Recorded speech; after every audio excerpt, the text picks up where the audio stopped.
السلام علیکم، میں ہوں رضوان اشرف۔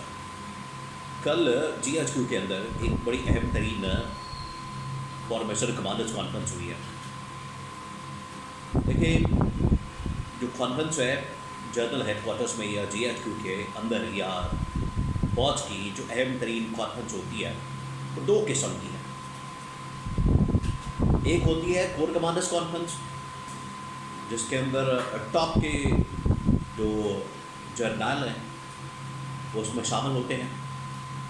اس میں جو کورس کے کمانڈرز ہوتے ہیں، جس طرح سے لاہور کی کور ہے اس کے کور کمانڈر ہو گئے، پشاور کے ہو گئے، ملتان کے ہو گئے، گجرانوالہ کے ہو گئے، کوئٹہ کے ہو گئے، بہاولپور کے ہو گئے، منگلا کے ہو گئے، پھر D G I S I اور جی ایچ کیو کے اندر بیٹھے ہوئے اہم ترین جرنیل۔ یہ تقریباً کوئی جو پاکستان کی جو ٹاپ کی جرنیلوں کی لسٹ ہے وہ تقریباً 22-25 کے قریب بنتے ہیں، جس میں لیفٹیننٹ جنرلز ہوتے ہیں اور دو اوپر کے ٹاپ کے 4 اسٹار جنرل فل جنرل ہوتے ہیں۔ تو یہ کور کمانڈرز کانفرنس ہوتی ہے جو بڑی کریم ہوتی ہے، اور جب بھی پاکستان کے اندر کوئی بڑی ایکسٹراڈنری غیر معمولی سچویشن بنتی ہے تو اس صورت میں یہ پھر کانفرنس ہوتی ہے اور پھر بڑے اہم ترین فیصلے کیے جاتے ہیں۔ بالکل اسی طرح سے ایک ہوتی ہے فارمیشن کمانڈرز کانفرنس۔ اب فارمیشنز اگر آپ ملٹری کو سمجھتے ہیں، فوج کو سمجھتے ہیں، تو وہاں پر کورس ہوتی ہیں، ڈویژنز ہوتی ہیں، برگیڈ ہوتے ہیں، بٹالین ہوتی ہے، فارمیشنز ہوتی ہیں۔ تو جو سیکنڈ اور تھرڈ ٹیئر ہے وہاں پر یہ فارمیشنز ہوتی ہیں، ان کی کمانڈز کی جو کانفرنس ہے یہ منعقد کی جاتی ہے، اور اس کے اندر جتنے فارمیشنز کے کمانڈرز ہوتے ہیں، اسی وجہ سے اسے فارمیشن کمانڈرز، یہ فارمیشنز کے جتنے کمانڈرز ہوتے ہیں وہ اس میں شرکت کرتے ہیں۔ تو یہ بھی بہت اہمیت کی حامل اور بڑی اہم ترین ایک کانفرنس ہوتی ہے، جس میں آپریشنل پاکستان کی ملٹری کے آپریشنل معاملات، اس کے ٹیکٹیکل معاملات، اور اس کے علاوہ سیکورٹی کی صورتحال with the link of political situation, کیونکہ یہ تمام چیزیں آپس میں لنک ہیں، آپ بالکل ان کو علیحدہ نہیں کر سکتے۔ جو پاکستان یا ریاست کی اصل میں جو ذمہ داریاں ہوتی ہیں یا ریاست کے جو اہم ترین معاملات ہوتے ہیں، اس میں اکانومی، اس میں سیاست مراد گورنمنٹ اور سیاسی استحکام، پھر سیکورٹی، یہ تمام چیزیں آپس میں لنک ہوتی ہیں۔ یہاں پر یہ تمام چیزوں کو ڈسکس کیا گیا ہے، پاکستان کی موجودہ سیاسی صورتحال، معاشی صورتحال اور سیکورٹی کی سچویشن۔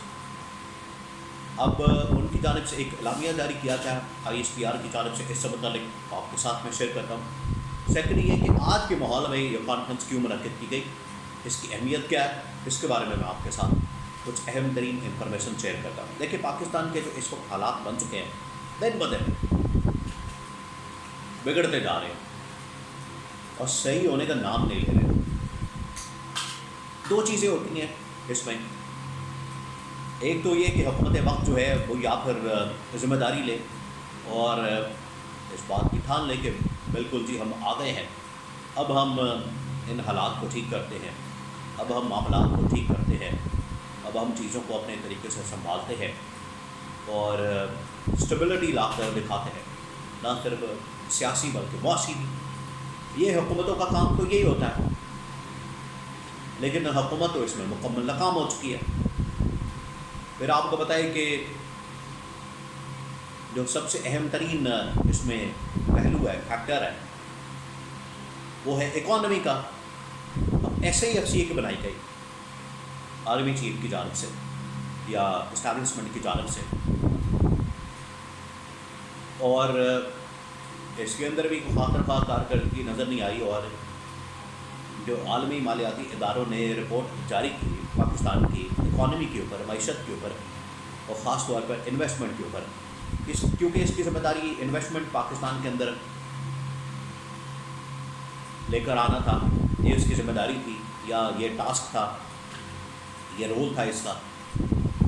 تو کچھ مالیاتی ادارے نے جب یہ رپورٹ جاری کی بڑی خوفناک قسم کی، تو ان کے تو رونگٹے کھڑے ہو گئے، یہ تو پریشان ہو گئے کہ پاکستان میں جو انویسٹمنٹ کی، سرمایہ کاری کی جو سطح ہے بدترین سطح پر پہنچ گئی پچھلے 50 سال میں. تو یہاں سے آپ اندازہ کر سکتے ہیں کہ کتنی کھلبلی مچی اسٹیبلشمنٹ کے اندر. اور یہ جو میٹنگ ہوئی SIFC کی پرائم منسٹر ہاؤس میں، وزیر اعظم ہاؤس میں، آپ کو کیا لگتا ہے کہ یہ بڑی خوشگوار ماحول کے اندر ہوئی ہے، بڑے پلیزنٹ ماحول کے اندر ہوئی ہے؟ نہیں، وہاں پر اچھی خاصی تو تکرار ہوئی ہے، بحث ہوئی ہے، کیونکہ کارکردگی ویسی آ نہیں رہی، نہ انویسٹمنٹ آ رہی ہے، نہ معیشت بہتر ہو رہی ہے.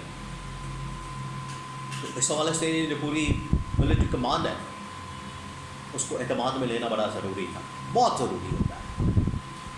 یہاں پر ایک سول گورنمنٹ ہے، سول حکومت ہے، سول ادارے ہیں، وہ سارے اپنے طریقے سے ورکنگ کرتے ہیں، ان کے اپنے طریقے سے فنکشننگ ہوتی ہے، اور ایک دوسرے کو وہ اعتماد میں لیتے ہیں. جس طرح سے کیبنٹ ہے، اوپر پرائم منسٹر ان کو ہیڈ کرتا ہے، کیبنٹ کی میٹنگز ہوتی ہے، پھر آگے ان کے ڈپارٹمنٹس کی میٹنگ ہوتی ہے. تو اس طرح سے پوری ایک چین آف کمانڈ بنتی ہے، ہائرارکی بنتی ہے.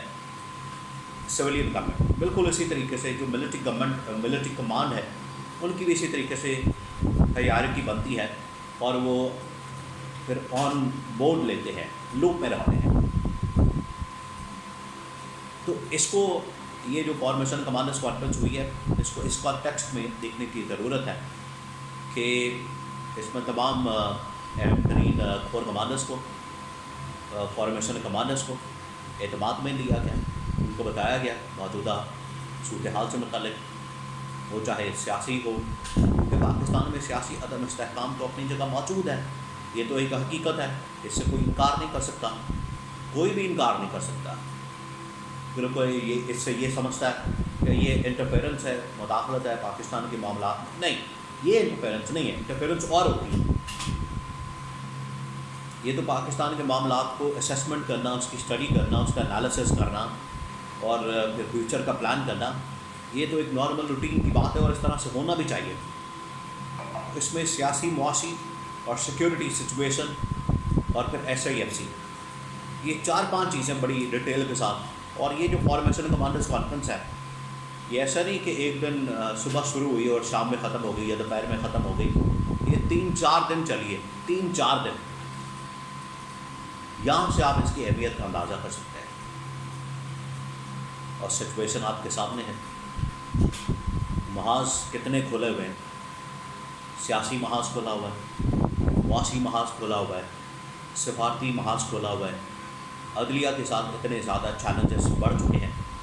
آپ یہ دیکھیے محسن اختر کیانی کا کیس، جس میں احمد فراد کا جو کیس ہے، محسن اختر کیانی نے جو ٹیک اپ کیا، اس میں کس طرح سے اسٹیبلشمنٹ کو پیچھے ہٹنا پڑا، اور آخرکار احمد فراد کو سامنے لانا پڑا، اس کی گرفتاری ظاہر کرنی پڑی. تو یہ اسٹیبلشمنٹ کے لیے بڑا ایک سوچنے کا مقام ہے. ہمیں کوئی ڈیفینڈ کرنے والا، ہمارا کوئی تحفظ کرنے والا یا دفاع کرنے والا کوئی نہیں، ہمیں خود تمام چیزیں کرنی پڑتی ہیں. پھر 9 مئی کے مقدمات، یہ براہ راست لنک ہے اسٹیبلشمنٹ کے ساتھ. وہ بھی اس بارے میں سوچتی ہے کہ اب ان کا کیا کیا جائے، کیا میسج کنوے کیا جائے، اور کس طرح سے ہم نے آگے اس طرح کی کوئی سچویشن پیدا نہ ہو، اس کا بھی کوئی سدباب کرنا ہے. تو کوئی ایسا مسئلہ، کوئی ایسی سچویشن لا اینڈ آرڈر کی آئندہ سے اس طرح کا واقعہ نہ ہو. تو یہ تمام چیزیں ہیں جو کہ اس فارمیشن کمانڈرز کانفرنس کے اندر ڈسکس کی ہے. اور اس میں آپ کو بتائیں کہ ایک پارٹی کے خلاف، PTI کے خلاف، عمران خان کے خلاف جو انتقامی کارروائی ہے، عمران خان کے خلاف جو مقدمات ہے، مقدمہ بازی ہے، عمران خان کے خلاف پولیٹیکل وکٹمائزیشن ہے، وہ بھی بڑے عروج پر ہے. اور اسی کی وجہ سے، یہی وہ وجہ ہے پاکستان میں یہاں پر بہت سارے لوگ غلط فہمی کا شکار ہیں، یا وہ کبوتر کی طرح آنکھیں بند کر کے بیٹھے ہیں کہ بلی نہیں ہے سامنے ان کے، لیکن حالات بہت خراب ہیں. پولیٹیکل بھی اور اکنامک بھی. اور اس کی جو روٹ کاز وہ ہے کہ جب تک آپ عمران خان کا مینڈیٹ، عمران خان کی جو حکومت، عمران خان کا جو چوری شدہ مینڈیٹ اور اس کی جو سیٹیں ہیں وہ جتنی دیر تک اس کو واپس نہیں ہوں گی، آپ اسی طرح سے مینیج کریں گے، الیکشنز کو ہائیبرڈ نظام قائم کریں گے، تو زیادہ دیر نہیں چلے گا. اس بات کے اوپر کم از کم اتفاق ہے کہ اس طرح کے سسٹم اور اس طرح کے نظام سے کوئی فائدہ نہیں ہو رہا، الٹا نقصان ہو رہا ہے، ریاست کو بھی، اسٹیبلشمنٹ کو بھی، عوام کو بھی. تو ہمیں ایسے فیصلے کرنے کی ضرورت ہے جس سے پاکستان میں سیاسی، معاشی اور سفارتی سطح کے اوپر بھی اسٹیبلٹی آ سکے، جو پاکستان کی ترقی اور خوشحالی کا باعث بن سکے.